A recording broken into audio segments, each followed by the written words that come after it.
गाडगीळ आणि sons limited 1832 पासून। नमस्कार, सुप्रभात। मी वृषाली पाटील बातमीपत्रात आपलं स्वागत करते। या बातमीपत्रात आपण पाहूया महत्त्वाच्या 100 बातम्या सुपरफास्ट पद्धतीने। सोलापुरातील अजित पवारांच्या राष्ट्रवादीचे 3 माजी आमदार भाजपच्या वाटेवर। अजित पाटील, यशवंत माने आणि बबनदादा शिंदे भाजपात जाण्याच्या चर्चा। पक्षातील गळती रोखण्यासाठी राष्ट्रवादी सतर्क। कोणताही नेता राष्ट्रवादी सोडणार नाही। सोलापुरातील 4 पैकी 3 माजी आमदार भाजपच्या वाटेवर असल्याची चर्चा। दत्ता भरणे यांचं यावर उत्तर।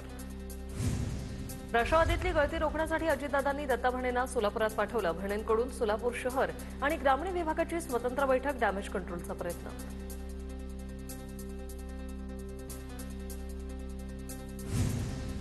भाजपवर विश्वास ठेवून सगळे भाजपमध्ये प्रवेश करत आहेत। दादांचे किंवा शिंदेचे आमदार फोडायचे असा प्रकार नाही। भाजपमधील पक्षप्रवेशावर प्रवीण दरेकरांची प्रतिक्रिया। दिलीप मानेंना पक्षात घेण्यास भाजप कार्यकर्त्यांकडून विरोध। भाजपच्या कार्यकर्त्यांचं भाजप कार्यालयात समोर धरणं आंदोलन। लूट करणाऱ्यांविरोधात आम्ही काम केलं, आता लोकांसमोर कसं जायचं? शहराध्यक्षांना भाजप कार्यकर्त्यांचा हा सवाल। सोलापुरात एकाच रात्रीत फडणवीसांनी गेम फिरवला। पुतळा अनावरणाच्या कार्यक्रमाची सभा ठरली निर्णायक। कार्यक्रमाला आजी माजी आमदारांची होती उपस्थिती। ऐसा कोई सगा नहीं जिसको भाजप ने ठगा नहीं, तो अजित पवार की झड की पत्ती। राष्ट्रवादीच्या माजी आमदारांच्या भाजप प्रवेशाच्या चर्चांवर राऊतांची टीका। देशावर संकट आलं की काही मोठे लोक मदतीसाठी शरद पवारांचं नाव घेतात। बारामतीतील कार्यक्रमात शरद पवार यांचं विधान। संकट काळात मोदी शहांना शरद पवार आणि बासाठी बंजारा समाज आक्रमक। जालन्यातील उपोषण स्थळीच बंजारा समाजाची दिवाळी। आरक्षणासाठी मागील 4 दिवसांपासून विजय चव्हाणांचं उपोषण सुरू। 270 जणांच्या नक्षलवाद्यांच्या आत्मसमर्पणानंतर 4 पानांचं पत्रक जारी। नक्षलवाद्यांच्या केंद्रीय समितीकडून तेलुगू भाषेत पत्रक जारी। पत्रक जारी करत रुपेश आणि भूपती यांचा गद्दार म्हणून उल्लेख, तर शस्त्र सरकारकडे सोपवून चळवळ विकल्याचा आरोप।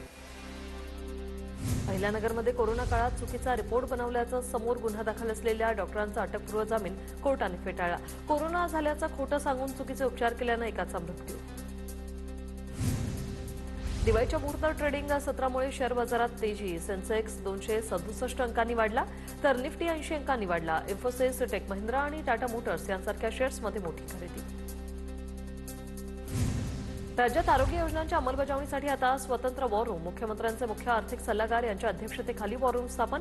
वॉर रूमसाठी 12 सदस्यीय समितीची स्थापना। सर्व आरोग्यविषयक योजनांचं एकत्रीकरण करणार। कल्याण डोंबिवली महापालिका कंत्राटी कामगारांचं मुख्यालयासमोर ठिय्या आंदोलन। दिवाळीत बोनस न दिल्याने कंत्राटी कर्मचारी आक्रमक। तुळजापूरमधील तुळजाभवानी मंदिराचा जीर्णोद्धार केला जाणार। सरकारकडून जीर्णोद्धारासाठी 1865 कोटी रुपये मंजूर, तर भूसंपादनासाठी 18,89 लाख रुपयांचा निधी मंजूर। सोलापूरमधील सीना नदीकाठच्या गावात टँकरने पाणीपुरवठा मात्र सणासुदीत पाणी पुरत नसल्यानं दिवाळीच्या अंघोळीसाठी गावकऱ्यांचा नदीपात्रातून पाणी उपसा। दिवाळीनिमित्त परळीमध्ये आमदार धनंजय मुंडेंनी व्यापाऱ्यांची भेट घेतल्या आणि शुभेच्छाही दिलेल्या। स्थानिक स्वराज्य संस्थांच्या निवडणुकीच्या तोंडावर काल धनंजय मुंडेंनी मतदारसंघातील नगरपरिषद इच्छुकांच्या मुलाखती घेतल्यात। मंत्री गिरीश महाजनांची आदिवासी बांधवांसोबत दिवाळी। महाजनांची अवलमधील बारीपाड्यातील आदिवासी बांधवांसोबत दिवाळी। यानंतर महाजनांनी चुलीवरील भाकर चटणी खाण्याचा आस्वाद घेतलाय। पुण्यातील सारसबागेत दिवाळी पाडव्यानिमित्त तरुणाईची गर्दी। पारंपरिक वेशभूषा करत तरुणाई मोठ्या संख्येने सारसबाग परिसरात उपस्थित। सारसबागेतील बापाच्या दर्शनासाठी भाविकांची मोठी गर्दी। कल्याण पश्चिम साई चौकात भाजपच्या दिवाळी पहाट कार्यक्रमाला सुरुवात। माजी खासदार कपिल पाटील यांच्याकडून या कार्यक्रमाचं आयोजन। कार्यक्रमात प्रसिद्ध गायक पद्मश्री कैलास खेर यांची उपस्थिती। लक्ष्मीपूजनानिमित्त झालेल्या आतिषबाजीमुळे दिवाळीच्या दुसऱ्या दिवशी मुंबईची हवा वाईट श्रेणी। मुंबईचा हवा निर्देशांक 211 वर आला असून मुंबई उपनगरांमध्ये याचा परिणाम दिसू लागलाय। नवी मुंबईत हवेच्या गुणवत्ता पातळीत घसरण। शहराची हवा मध्यम श्रेणीत नोंदवली गेली। पुढील काही दिवसात हवेची गुणवत्ता आणखी खालावण्याची शक्यता। पुणे आणि पिंपरी चिंचवड परिसरात दिवाळीमुळे वायू प्रदूषणात वाढ। हवेची गुणवत्ता अति खराब नोंदवण्यात आली। वाकड आणि शिवाजीनगर परिसरात हवा सर्वाधिक खराब। आरोग्य तज्ज्ञांकडून मास्कचा वापर करण्याचा सल्ला। पुणे पालिकेच्या कामात शिस्त आणण्यासाठी आयुक्त नवल किशोर राम कामात सुधारणा न केल्यास बदली किंवा अन्य कारवाई करण्याचा आयुक्त नवल किशोर राम यांचा पालिका कर्मचाऱ्यांना इशारा। गृहनिर्माण संस्थांच्या पुनर्विकासासाठी सहकार उपनिबंधकांची परवानगी किंवा ना हरकत प्रमाणपत्र घेणं बंधनकारक नाही. मुंबई उच्च न्यायालयाचा निर्णय. यामुळे गृहनिर्माण संस्थांच्या पुनर्विकास आणि स्वयंपुनर्विकासाला गती मिळणार.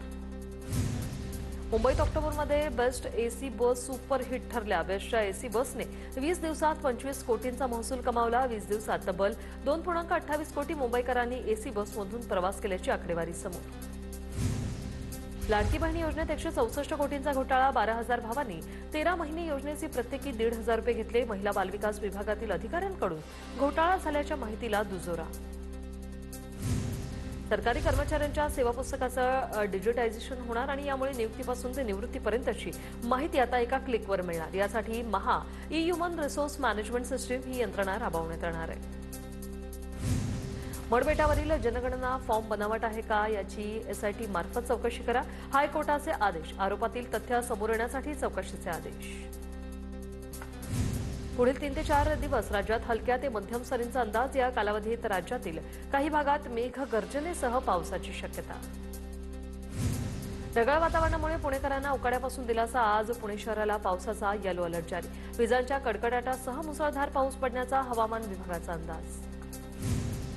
ठाण्यात ऐन दिवाळीच्या सणामध्ये पावसाचं सावट. ठाण्यात विजेच्या कडकडाटासह पाऊस. पुढील 2 ते 3 दिवस मुसळधार पावसाची शक्यता.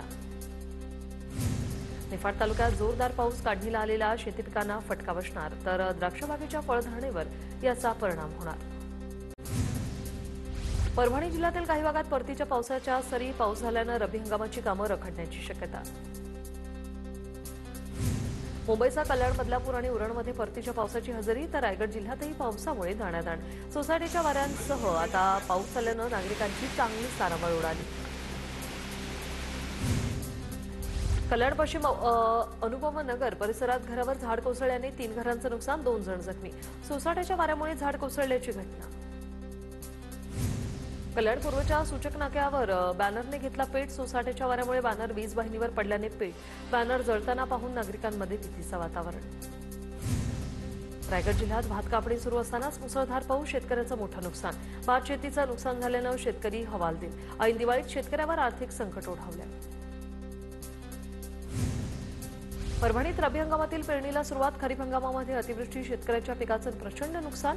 रब्बी हंगामावर शेतकऱ्याची आर्थिक मदार राहणार आहे. काळजी करू नका, धीर धरा. दत्तात्रय भडेंचं शेतकऱ्यांना आवाहन. राज्य सरकारने जाहीर केलेली मदत लवकरच खात्यात जमा होईल. भडेंचं शेतकऱ्यांना आश्वासन. सोलापूरच्या माढ्यातील सीना नदीकाठचे पूरबाधित शेतकरी अद्याप मदतीपासून वंचित. सरकारने पॅकेजची घोषणा केली मात्र शेतकऱ्यांच्या खात्यात पैसेच आले नाही. टीव्ही 9च्या रिअॅलिटी चेकमधून वास्तव समोर. अवकाळी पावसाने राज्यात कांदा, टोमॅटो, बटाटा, सोयाबीन पिकांचं मोठं नुकसान. लाखोंचा माल कवडीमोल भावाने विकण्याची शेतकऱ्यावर वेळ. यामुळे ग्रामीण भागातील दिवाळीची रोषणाईही फिकी पडली. यवतमाळच्या तहसील कार्यालयासमोर ठाकरेंच्या शिवसेनेचं अनोखं आंदोलन. चटणी भाकरी खाऊन काळी दिवाळी केली साजरी. सरकारने कर्जमाफीचं आश्वासन पूर्ण न केल्यामुळे आंदोलन. पालघरमध्ये किसान काँग्रेसकडून 1 दिवसीय उपोषण केलं जाणार. सरकारने जाहीर केलेली मदत शेतकऱ्यांना पोहोचली नसल्यानं काँग्रेस आक्रमक. तर धनत्रयोदशीच्या दिवशी 2 शेतकऱ्यांची मदत न मिळाल्यानं आत्महत्या. नंदुरबारमध्ये अतिवृष्टीमुळे नुकसान झालेल्या शेतकऱ्याचे पंचनामे केले जाणार. मंत्री माणिकराव कोकाटे यांच्याकडून पंचनाम्याचे आदेश. मात्र सरकारकडून मदत कधी मिळणार याबाबत शेतकऱ्यांसमोर प्रश्नचिन्ह.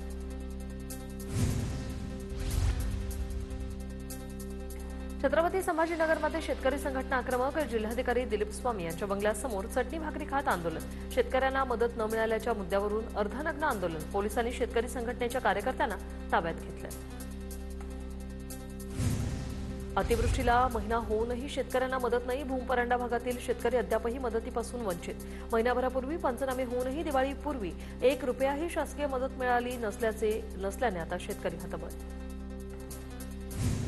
जालन्यात अतिवृष्टीग्रस्त शेतकऱ्यांच्या खात्यात अद्यापही मदत जमा नाही. मदत नाही मग दिवाळी कशी साजरी करायची असा सवाल शेतकऱ्यांनी उपस्थित केला. परभणीच्या गंगाखेड तालुक्यातील गोंडगाव शिवारात ढगफुटीमुळे शेतकऱ्यांच्या पिकांना प्रचंड नुकसान. प्रशासन म्हणतं शेतकऱ्यांना मदत मिळाली मात्र अल्पभूधारक शेतकरी विद्यार्थी असलेल्या मुलाला मात्र सरकारी मदत मिळाली नाही. शेतकऱ्याकडून खंत व्यक्त. सोलापुरात पूरग्रस्त आणि अतिवृष्टीग्रस्त शेतकऱ्यांच्या खात्यात मदतीचे पैसे अद्यापही जमा नाही. सरकारकडून आश्वासनाची पूर्तता नाही. शेतकऱ्यांकडून खंत व्यक्त. सरकारने जीआर काढावा आणि दिवाळी काही दिवस पुढे ढकलावी. शेतकऱ्यांनी दिवाळी आधी मदत न मिळाल्याच्या मुद्द्यावरून खासदार ओमराजे निंबाळकरांची टीका. काहींनी मिळालेल्या मदतीचे पैसे बँकेच्या आडमुठेपणाने न मिळाल्याचा आरोप. सरकारकडून शेतकऱ्यांना तात्पुरता आनंद देण्याचा प्रयत्न असल्याचं जरांगेंचं म्हणणं. सरकारच्या पॅकेजमध्ये काहीच होणार नाही असं म्हणत मनोज जरांगेंनी सरकारवर केली टीका. तुळजापूरच्या कडगावमध्ये पुलाभावी अंत्यविधीसाठी ग्रामस्थांच्या नदीच्या पाण्याचा प्रवास. अंत्यविधीसाठी स्मशानाकडे जाण्यासाठी नदीवर पूलच नाही. लवकरात लवकर पुलाचं बांधकाम करा, ग्रामस्थांची मागणी. साताऱ्यात प्लास्टिकच्या फुलांमुळे झेंडूच्या फुलांच्या मागणीत मोठी घट. शेतकऱ्यांना मोठा फटका. साताऱ्यातील अनेक बाजारात कृत्रिम फुलांची विक्री सुरू. प्लास्टिक फुलांच्या विक्रीवर तातडीने कारवाई न झाल्यास तीव्र आंदोलन करण्याचा शेतकऱ्यांचा इशारा. मुंबईतील पश्चिम रेल्वेचे महाव्यवस्थापक विवेककुमार गुप्ता यांनी वांद्रे टर्मिनल्सला भेट दिली. प्रवासी सुविधांची पाहणी आणि गर्दी व्यवस्थापन व्यवस्थेचा आढावा घेतला. मीरा भाईंदरमधील काशीमीरा परिसरात 2 गटात वाद. मुलीच्या छेडछाडीनंतर दातकुलपाडा परिसरात 2 गटात वाद. वादानंतर 25 पेक्षा अधिक रिक्षांची तोडफोड. पूना गाडगीळ आणि सन्स लिमिटेड 1832 पासून.